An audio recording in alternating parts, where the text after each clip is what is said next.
Babe, Gock is on the ballot. It's literally on the ballot, babe. Vote for Gock. Vote for Gock or Wait, something. is Gock gonna become the president of the United States of America? No, nobody with a Gock is ever gonna be the president. That's not how it works. It will be one day. Just you wait. I don't think that's true. I just straight up don't think that's true. There's not gonna be like some like transgender president or something. I mean, in the next like 30, 40 years, it's gonna be like 20% transgender or something like that. Just you wait. Just you watch. You think 20% of the population is gonna be transgender? Yeah, I think 20% of the population will be transgender.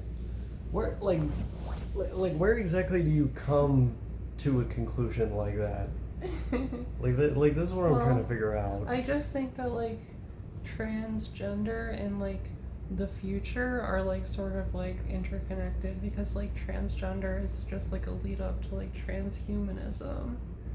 So it's like as we like move into a future where like people feel more disconnected from their humanity, they're gonna change their gender, they're gonna change their they're going to change their bodies, they're going to do all sorts of different, like modifications. Like they'll become like cyborgs, mix in with computers and, well, I mean, it's just going to be normal to have modifications done, and it's going to be normal to change your hormones to whatever you really wish to have. But like hormones have to be balanced, like you can't just like have some testosterone here and then a little bit of estrogen here. Like you'll get a hormonal imbalance and then get in a really bad mood. Well, sure, but I think that with proper education about how to balance hormones and stuff like that, maybe we'll see more non-binary people, more transgender people in general, just like more people who are even just people who are more likely to explore their gender identity, compared to how it is now, where it's sort of stigmatized and kind of like difficult for certain people because of the stigma around it. I think that as that fades away, like we're gonna see the transgender phenomenon become more and more prominent in society. I really doubt it's going to be like 20% of the population. I think it'll steadily go up until it's like 1 or 2% of the population, and then it'll peter off. It'll plateau. I see. That Well, maybe we have very different visions about the future, so it makes sense that we would see things differently. I basically think that in like 30 or 40 years, like society is going to be like almost like unrecognizable compared to how it is now. So I think there's room for some like really crazy stuff to happen. Yeah. I don't know. I just can't see it. I actually can't vote because I didn't register quickly enough, and so I'm just hanging out with her all day. Yeah. Instead of voting. Yeah. We can just post on Twitter instead of like making an actual difference at the polls. I mean, how much does like one guy's vote even make a difference, especially in a non-swing state? It depends what state you're in. If you're not in a swing state, like if you're in a solidly set state, it literally makes no difference at all. Like none. Yeah, I wanted it's like there might as well not be a vote. It's like it's already been decided. Yeah, I mean, I wanted to vote on those referendums this year because that's true. Those you can make a difference with. No matter where you are. Those are usually pretty close. Well, some states don't have a referendums process, like Texas, for example. That sucks to suck. That's why they still don't have legal weed. 100%. If they put it up to a direct vote there, it would have been legalized like totally. 10 years ago. Yeah, those people love that stuff. Yeah. But yeah, it's like I wanted to do that this year. I wasn't able to. So now I'm just staying home, and I have to listen to everybody else talk about it. But the great thing is, once all of this is over, you don't have to hear about elections anymore until the midterms are about to happen, and then everyone will talk about that. but then Yeah. it'll be over, and you won't have to hear about it until the presidential cycle happens, and then everybody's gonna talk about that and Yeah. fucking bring their obnoxious signs out and fucking try to make everything about it. I'm sick of it. I want it to stop. Stop. It's Well, bad. like, I think, like, also, like, full stop, like, if Trump loses, like, we're not gonna have to hear about Trump, like, ever again. He's gonna win though. Well, fair enough, but if he Yeah. does lose, I mean, he's just gone. Yeah. He's not gonna be, we're not gonna have to worry about it ever again. I mean, yeah. I mean, that would be nice. That would be nice, but I think the Teflon Don theory is tubular, and our titular protagonist of America is about to have another chance. That's how I look at it. I hope I'm Yeah. wrong. I'm no fan of his policies or proposals. Most of them. Yeah, he's kind of like the most, like 2024, like, American man in America right now. Honestly, I disagree. I feel like Not like American in general, just Yeah. like he captures like the current like American moment. Does he really though? I mean, I guess it depends on how you're looking at it. Like, Yeah. he's really, really online, and Yeah. maybe that's the moment we're in, or maybe like people are still like somewhat normal. Yeah, he's really online and he's like acting really crazy all the time online and just like saying weird stuff. Yeah, yeah. I mean, Which maybe is like everybody's like that these days. I feel like I feel like- everybody's kind of like divisive and strange. I mean, I feel like it only seems like that if you're online all the time, though.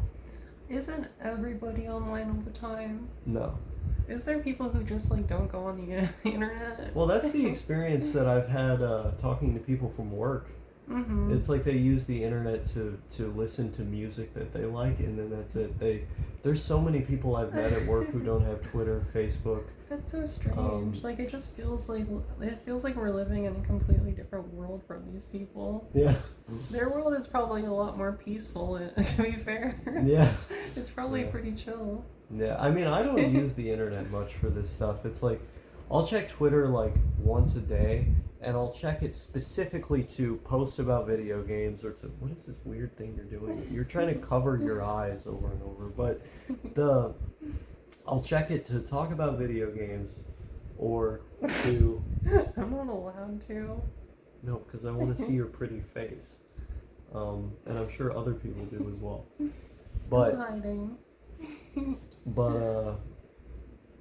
I accidentally almost dropped the camera. But what was I gonna say? Oh yeah, like I check Twitter like once a day to post about video games and like Mhm. old tech, Yeah. and then I'll just close it.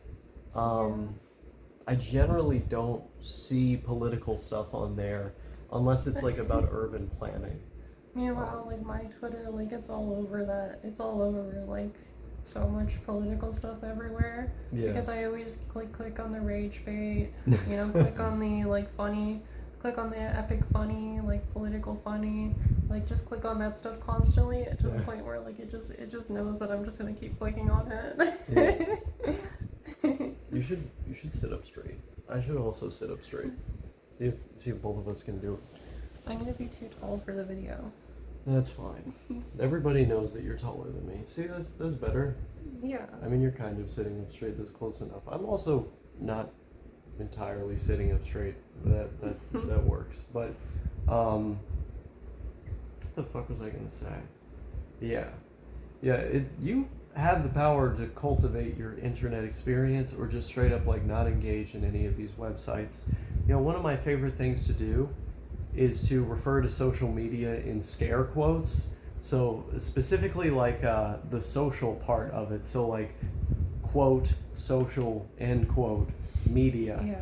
And because I feel like it accurately like portrays the fact that social media is kind of like anti-social media. Yeah. It's like we're more communicative than ever, communicating with more people than ever, but it's like literally just serves to like make us all mad at each other or make us hate ourselves. I actually sort of have the opposite view, because I think in the long run, like we just kind of need like as a society to like, kind of like fight it out, go through all our differences and just, you know, lay it all out there.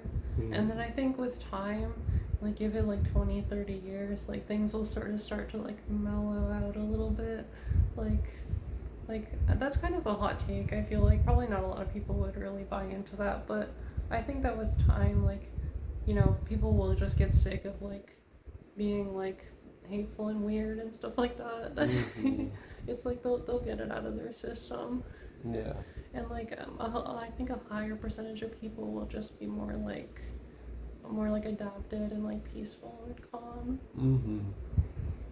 I mean, yeah, I would like for things to go back to a bygone era. Like that's why I like living in Maine so much.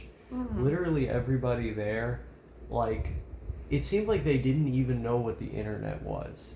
Mm-hmm. It's like all the tech people had, even down to the way the buildings looked.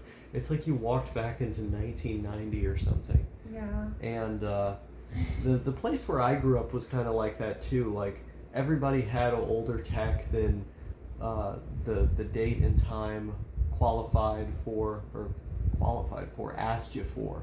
I put it like that. Yeah. And you know, there was this feeling like we weren't really plugged in the way that everybody else was. Mm-hmm. You know, I move around a bit and I go, you know, more like over here or over there, and it's a totally different world. It's like people are a lot more plugged in everywhere you go. You see people on smartphones, and I don't really like that. Like I'm not a social guy by any means. I'm an introvert, Mm-hmm. but you know, I'd prefer to have a world where, you know, I at least have the option of striking up a conversation with a stranger, you know, because if every single person is just on their literally just like staring down at the phone, like not engaging with the world around them, Mm-hmm. like who are you really going to have to share things with? Like what opportunities are you going to have to make new friends? Like what, you know, Yeah. what new things about the world are you going to learn? Mm-hmm. It's just kind of sad, you know? It's like we like kind of have collectively decided to trade like one for the other, like trade like real life connection You did for it online again. connection. You did it again. It's like I have to like, I'm hiding. no hiding. You're not gonna hide. But yeah, I fixed it again. What were you saying? I forget. Mm-hmm. Come on. Something about You were hiding. you were talking about trading one connection for another one. Oh yeah, it's like we're basically trading like real life connection for like social media connection. And like I don't know, I guess overall it's like most people would consider it like a good trade-off because like they don't really feel like they want to socialize in real life and stuff like that because most people have like social anxiety and stuff like that about talking to other people and especially like strangers. So like I mean people generally just kind of want to be like in their isolated bubble and like not really have to talk to anyone and just like be able to just look at their phone all day. But I think that if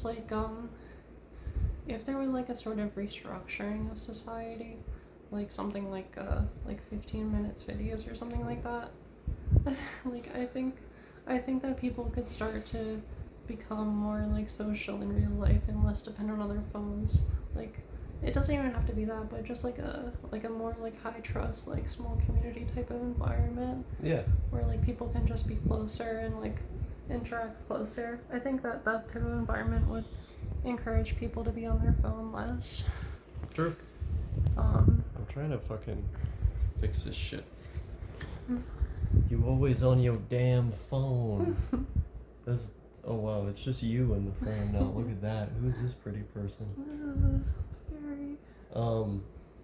I'm just trying to give you fits of shyness. I'm like doing it on purpose now at this point. I see. You're messing with me. It's called bullying. You're bullying me. It's called bullying. Bullying. It's called bullying. You're bullying me. It's called bullying. Yes, I know it is. That's what you're always doing to me. Yeah. But I think that's definitely true. Like when you don't have socially oriented, you did it again, motherfucker. I'm gonna have to beat my wife after this video. There you go. There you go. But I think when you have infrastructure that's not like socially oriented, obviously people are going to behave in antisocial ways because that is what they're incentivized to do. Mm-hmm. The point that you make about 15-minute cities is definitely true. Yeah. Especially because like if you take a walk in the downtown area of like wherever you live, like Yeah. actually walking there, not just driving by, you're gonna get a good sense of what it's like to live in your city. And if your downtown area doesn't have like a lot of apartments, if it doesn't have a lot of businesses where you can socialize, I'm talking about bars, bowling alleys, Mm-hmm. you know, like club rooms and things like that, Yeah. arcades. Yeah. You know, if it doesn't have a lot of places where like people can go and do stuff together, Mm-hmm. you'll get a good sense of what your city is like, and you probably will quickly realize that you don't really like living there. Yeah. Whereas, like, if you're just driving around passing all of this stuff, I think the actual livability of a city becomes like a second thought. Like, it's Yeah. not in the front of your mind. Yeah. When, like, that should be the point of a city, is like, it's a place to live in. It should be Yeah, it's a designed place to first and live. foremost around that. Yeah. A place to hang out. Yeah. I think like cities are like mainly comprised of like these like transitionary zones where like the main purpose of it is to travel from one destination to another. Mm-hmm. But I think that like the whole thing, like you said, like coffee shops and like bowling alleys and stuff like that where people can hang out. Yeah. I think that the whole thing should just be like a place where like people can hang out, and then like there's just happens to be like different like businesses and stuff around it, but it's just like the whole thing should just be like a hangout spot, Yes. like just like a vibe zone kind of thing. I agree. Yeah, and like I mean I don't know, that would just be pretty cool. I mean if you look up and it's more fun than whatever you look down and see on your phone, then you're gonna want to be off your phone. Sure. If you look up and it's more fun, it has to be more fun than whatever's on the screen, basically. Yes. So it has to be like the whole time, like all like wherever you go. It's not like any transitionary zones or anything like that. It's just like fun all around you. True. Like everyone's having a blast. And that's why you should go to OsakaSyndrome.bearblog.dev and read every post on there right now. Yes, it's really important. Read them all. Yes.